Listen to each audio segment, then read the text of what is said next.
ഞാൻ ജയമാത UPS മാനൂറിലെ 6ാം ക്ലാസ്സിൽ പഠിക്കുന്ന വിദ്യാർത്ഥിയാണ്.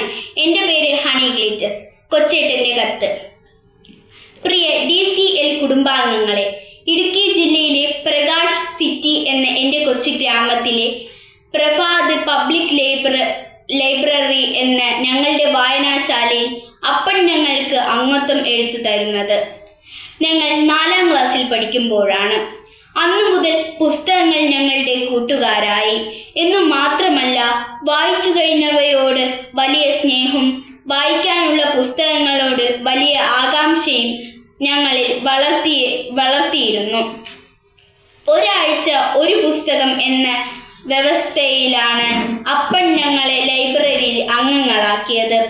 ഞങ്ങൾ അത് വായിച്ച് അതിൻ്റെ സംഗ്രഹം വീട്ടിൽ പറയണം എന്ന ധാരണയുമുണ്ടായിരുന്നു. അച്ചാച്ചൻ എന്നു ഞങ്ങൾ വിളിക്കുന്ന അപ്പനെ ഏറെ ഇഷ്ടം യാത്രാ വിവരണങ്ങളും ചിന്താഭാരമുള്ള നോവലുകളുമായിരുന്നു. അച്ചാച്ചൻ്റെ അംഗത്വം കൂടി ചേർന്നപ്പോൾ ഞങ്ങൾക്ക് ഒരാഴ്ച 4 പുസ്തകങ്ങൾ എടുക്കാൻ എന്ന ആഹ്ലാദവും ഉണ്ടായിരുന്നു. ഞങ്ങൾ ബാലസാഹിത്യവും ശാസ്ത്ര നോവലുകളും കവിതകളും നോവലുകളും വായിക്കാൻ അപ്പൻ നിരന്തരം നിർബന്ധിച്ചു. എഴുത്തുകാരുടെ പേരും അവർ എഴുതിയ മറ്റു കൃതികളും അച്ചാച്ചൻ ചോദിച്ചിരുന്നു. ബഷീറിൻ്റെ ബാല്യകാലസഖിയും അന്തിനാട് ജോസിൻ്റെ ബാബുമോനും ലളിതാംബിക അന്തർജനത്തിൻ്റെ മാണിക്യനുമെല്ലാം വായിച്ച് ഞങ്ങൾ വിതുമ്പിക്കരഞ്ഞ് എത്ര ദിനാന്തങ്ങൾ.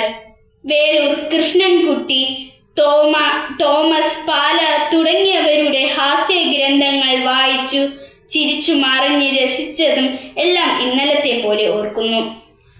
എന്നാൽ മുതിർന്നപ്പോൾ ഞങ്ങൾ ഒരു കാര്യം തിരിച്ചറിഞ്ഞു. ലൈബ്രറിയിൽ ഞങ്ങൾക്ക് കഥാപുസ്തകങ്ങൾ എടുത്തു തന്നിരുന്ന ഞങ്ങളുടെ പ്രിയ പിതാവ്, ഞങ്ങളുടെ അച്ചാച്ചൻ ഒരു 1ാം തരം കഥാപുസ്തകമാണ് എന്ന്. അപ്പൻ എടുത്തു തരുന്ന കഥാപുസ്തകം വായിക്കുന്നതോടൊപ്പം അപ്പൻ എന്ന കഥാപുസ്തകത്തെയും ഞങ്ങൾ വായിക്കണം എന്ന് ബാല്യത്തിൽ അപ്പൻ ഞങ്ങൾക്ക് ബാലസാഹിത്യമായിരുന്നു. മല്ലനും മാധേവനും കുരങ്ങനും മുതലയും പോലുള്ള രസിപ്പിക്കുന്ന കഥയായിരുന്നു അപ്പൻ. കൗമാരത്തിൽ ശരിയായ തീരുമാനങ്ങൾ തെറ്റാതെ എടുക്കാൻ നിർബന്ധിക്കുന്ന, ഞങ്ങളുടെ കുറ്റങ്ങളും കുറവുകളും കള്ളത്തരമെല്ലാം കണ്ടുപിടിക്കുന്ന അത്ഭുത ശക്തിയുള്ള ഫാൻറ്റവും മാൻഡ്രക്കും ഡിറ്റക്റ്റീവും മഹേഷും CID പുഷ്പരാജുമൊക്കെയായിരുന്നു ഞങ്ങളുടെ അപ്പൻ. ഞങ്ങളുടെ എല്ലാ തട്ടിപ്പും വെട്ടിപ്പും കണ്ടുപിടിക്കുന്ന സൂപ്പർമാൻ. ഞങ്ങൾ മുതിർന്നപ്പോൾ അപ്പൻ ഞങ്ങൾക്ക് വിഡക്ടർ ഹ്യൂഗോയുടെ പാവങ്ങളിലെ കള്ളനോട് ക്ഷമിക്കുന്ന ബിഷപ്പ് ആയി മാറി. പിന്നെ മകൾക്ക് പഠിക്കാനായി സ്വന്തം അസ്ഥികൂടം മുൻകൂട്ടി വിൽക്കുന്ന ടാഗോറിൻ്റെ റിക്ഷാവലിക്കാരനായി. ഇന്ന് അപ്പനെ വായിക്കുമ്പോൾ അപ്പൻ ഞങ്ങൾക്ക് ആരെങ്കിലും എഴുതിയ കഥയല്ല. ഞങ്ങളുടെ ജീവിതത്തെ രൂപപ്പെടുത്താൻ, ഞങ്ങളെ രക്ഷിക്കാൻ, ഞങ്ങളോട് ക്ഷമിക്കാൻ, ഞങ്ങളെ സ്നേഹിക്കാൻ, ഞങ്ങൾക്കായി സ്വന്തം ശരീരവും രക്തവും നിങ്ങൾക്ക് വേണ്ടി മാത്രം പറയുന്ന ദൈവപുത്രനായ ക്രിസ്തുവായി ഞങ്ങളുടെയും കുടുംബത്തിൻ്റെയും കുരിശുഭാരം ചുമന്ന് ഞങ്ങൾക്ക് ജീവനുണ്ടാകുവാൻ സ്വന്തം ജീവനർപ്പിച്ച രക്ഷകനായി. 2026 ജനുവരി 17 ഞങ്ങളുടെ അച്ചാച്ചൻ ഈ ലോകത്തിൽ നിന്ന് സ്വർഗത്തിലേക്ക് യാത്രയായി.